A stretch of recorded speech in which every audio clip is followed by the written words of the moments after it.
Якщо говорити про санкції, так, вони взагалі турбують Росію, на вашу думку, чи ні? Ну, безусловно, Россия боится санкций и их расширения. Другое дело, что вот то, что я видел, европейские санкции по поводу азовской этой проблемы, да, азовские так называемые санкции, ну, честно говоря, они, мне кажется, сильно действенными не будут. Все-таки здесь важно, конечно, оценка, я согласен, юридическая оценка европейского сообщества, что виновник Россия, что эти санкции свидетельствуют о том, что Украина права, Россия не права. В этом смысле ценность есть. Но для того, чтобы санкции оказались действенными, то они должны быть более глубокими, более резкими, более, как сказать, терминальными, да, после которых невозможно это изменить. Например, честно говоря, Северный поток, который параллельно с этими объявленными санкциями продолжает строиться, ну, вообще близок к своему завершению и запуску, так сказать, завершению строительства и запуску его, значит, в работу с Германией, Россией, значит, и транспортировкой газа.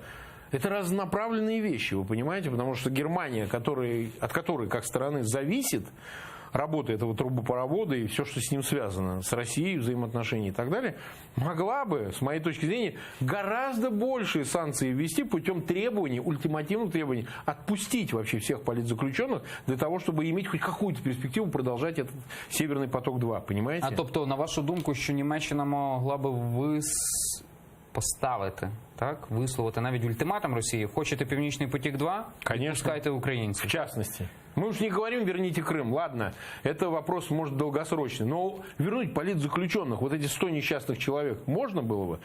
Германия этого не делает, она предпочла принципам интересы. А мы не можем снять с нее ответственность. Германия является участницей в качестве посредника нормандского формата. Она же взяла на себя это обязательство выступить посредником, используя инструменты давления на Россию в том числе, для выполнения Минских соглашений. Там про hostages, да, вот про этих заложников, там все нормально сказано, там можно прочитать.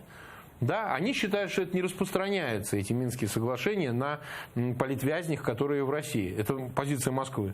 А другая позиция предполагает, что распространяется. И Германия могла бы сказать: ну, это ваша трактовка, а наша трактовка такая. И если уж мы экономическое сотрудничество общеевропейское, газопровод-то планируется в обход Украины, в том числе для того, чтобы обеспечивать газом все соседние страны, ну так извините, ведите себя прилично с Европой, хотя бы не создавайте такого рода проблем, что мы вынуждены к вам обращаться за этим, чтобы вы из гуманитарных соображений освободили политзаключенных.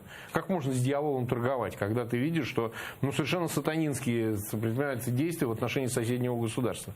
Зачем набирать этих заложников, этих политзаключенных, когда это вопрос, ну, решения двух стран, России и Украины, допустим. Но этого не происходит, значит, должна вмешаться кто-то третья сторона.